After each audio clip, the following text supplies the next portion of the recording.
Alright, hey guys, Blood Moon Bobby here, and for once, I'm not talking about a phone that's made by Samsung, LG, Apple, or Google. Instead, I've decided to continue on the Mobile World Congress-esque route, even though that convention's over, and cover brands I normally don't talk about. And today we're focusing on Huawei, and that is because Huawei has announced two, I would say, relatively high-end phones, the P20 Pro and the P20, which are pretty comparable to something like the Samsung Galaxy S9. So the P20, which is the sort of regular sized phone, will have a 5.8-inch LCD screen, and the P20 Pro will have a 6.1-inch OLED screen, and both screens have a 2240 by 1080 resolution. Not the highest resolution, but still should be pretty adequate.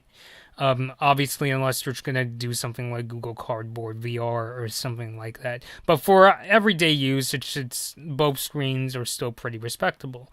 And the good news is that both phones are going to come with Android 8.1 Oreo, which is following a trend from Mobile World Congress, and that new higher-end phones come with Android Oreo. Really nice, and of course it's under Huawei's skin, but still Oreo regardless. Both phones will have 6 gigabytes of RAM, which is fair enough. Would have been nice if they included 8, but 6 gigabytes is still plenty. And 128 gigabytes of storage. Unfortunately, like a lot of flagships, a lot of flagships like the S9 and the LG G6 brought back the micro SD card slot. Unfortunately, the P20, both phones will not have a micro SD card slot. So, may want to watch your storage. 128 gigabytes, though, should still be plenty of storage, though.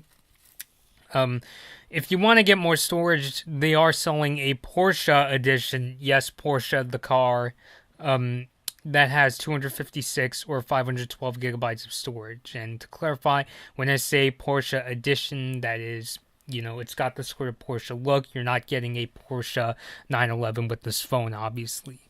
And waterproofing wise, it's really kind of weird. The standard P20 has a very IP52 rating, which basically means that it can handle rain, but don't go swimming with it.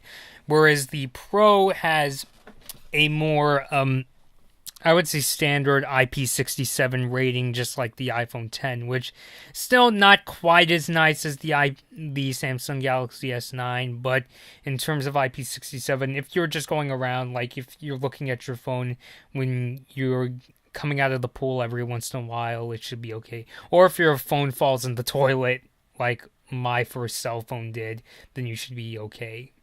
And the phones are going to have a USB-C port, yay, with fast charging.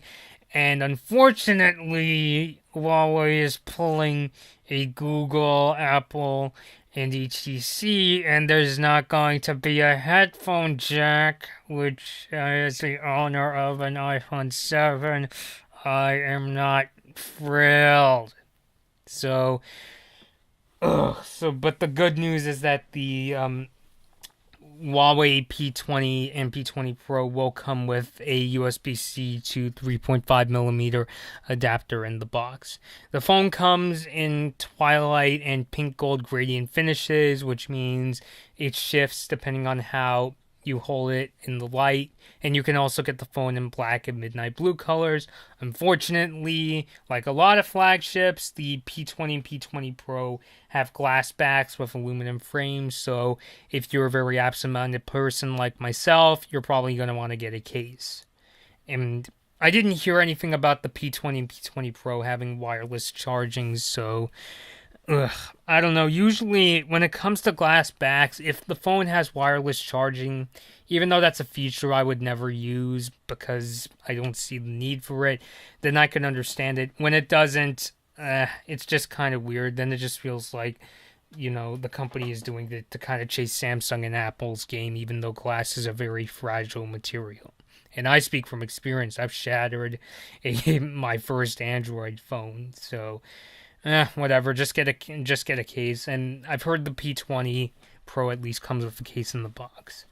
And probably the most impressive aspect of the P20 Pro in particular is that the P20 Pro's main camera actually has 40 megapixels, and it's actually reportedly has a sensor that's twice the size as the Samsung Galaxy S9. So the good news is the P20 Pro's 40 megapixel sensor, it's the size of the pixels are 2 microns, which that's actually really big for a smartphone. I mean, obviously that's still half the size of what you would see in a DSLR, but it is good that the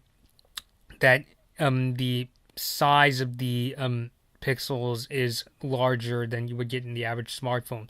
Usually when a smartphone adds an absurd amount of pixels, like 20 or 40 megapixels, it's usually a concerning point because you're taking all those pixels and cramming them down into a really tiny sensor, and usually that means crappy low light quality. But in this case, that shouldn't be a problem. And there's also a curiously 8 megapixel telephoto camera, and it has a 20 megapixel monochrome camera for better low light photography. And I say 8 megapixel in the telephoto camera is really strange because the front facing camera actually has 24 megapixels. And I know people are going to say, oh, well, for a telephoto camera, it can't gather as much light. But if it could have if its selfie camera is 24 megapixels, then I feel like even for a telephoto camera, it could be slightly higher. But 8 megapixels is still a respectable resolution. On the other hand, the standard P20 will have a 12 megapixel main camera and the 20 megapixel monochrome camera, which 12 megapixels is still a respectable resolution. Both the Samsung Galaxy S9 and the iPhone X have 12 megapixel cameras. And the phone will offer 720p 960 frames per second slow-mo video, just like the Samsung Galaxy S9, which is still good. It's weird how Sony has 1080p 960 frames per second video on their flagship, and both Huawei and Samsung are cut the cost down, so And for more traditional video use, you can record 4K video at 30 frames per second on both phones. And like the iPhone X, the P20 phones will have 3D portrait lighting, and it actually has more specific lighting techniques than on the iPhone. You have the option of doing butterfly lighting and split lighting, and the phones are able to manipulate the light because of Huawei's well-known AI instructions, the best way to put it. It uses AI to determine these lighting techniques. And there's also stage lighting, which blackens the background like on the iPhone X. And speaking of AI, the P20 phones are powered by Huawei's Kirin 970 chip, and it will have a 4,000 milliamp hour battery that charges really fast, which is a much larger battery than something you would get on the Samsung Galaxy S9 phones. Now, the thing about the P20 phones is that they're not going to be officially released in the US, although you could probably buy them on Amazon and eBay. The P20 Pro will cost €899, and the P20 will cost €649.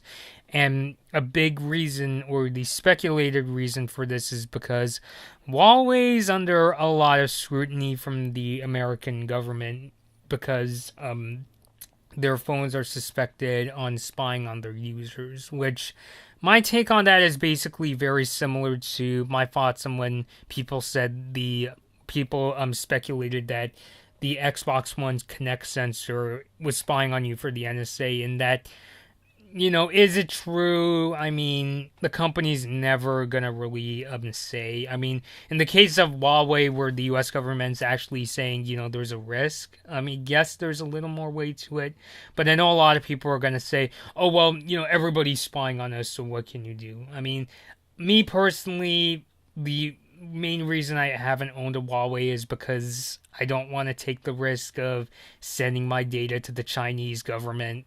So, but if you're more lax on that kind of thing, especially since it's kind of gray area, then that's up to you to take. So, but as people will argue, no matter where you are. And I kind of had this mindset with the Facebook scandal with Cambridge Analytica, in that even if you got off of one platform, that doesn't necessarily mean you're safe from when if you go elsewhere. Like in the case of Facebook and Cambridge Analytica, my mindset is you may leave Facebook, but if you're still using Google, they're still giving that information to advertisers. So the basic idea is, unfortunately, that's just how it is these days, unfortunately.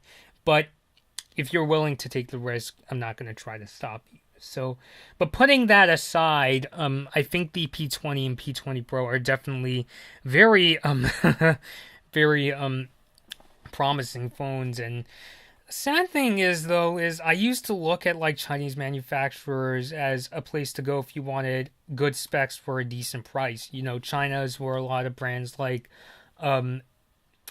OnePlus and Xiaomi come from, and here comes Huawei. And this phone isn't cheap. Like I said, even the P20 costs 649 euros. That's edging onto iPhone 8 territory. But on their own, like, I guess at this point, Huawei has become a well-known brand enough. Like, even in America, you know, American smartphone reviewers have used their phones and they've gotten a lot of praise. So I think, you know, while pricey, the P20 and P20 Pro are promising phones. It's just that, do you want to? It's just that as for the government, the U.S. government saying, "Ooh, they're kind of spying on us," I'm gonna leave that up to you guys to debate that. So, all right, guys, this has been Blood Moon Bobby, and thanks for watching. Hey guys, this has been a Blood Moon Bobby video. Please like this video or dislike it, and please subscribe to my channel. Thanks for watching.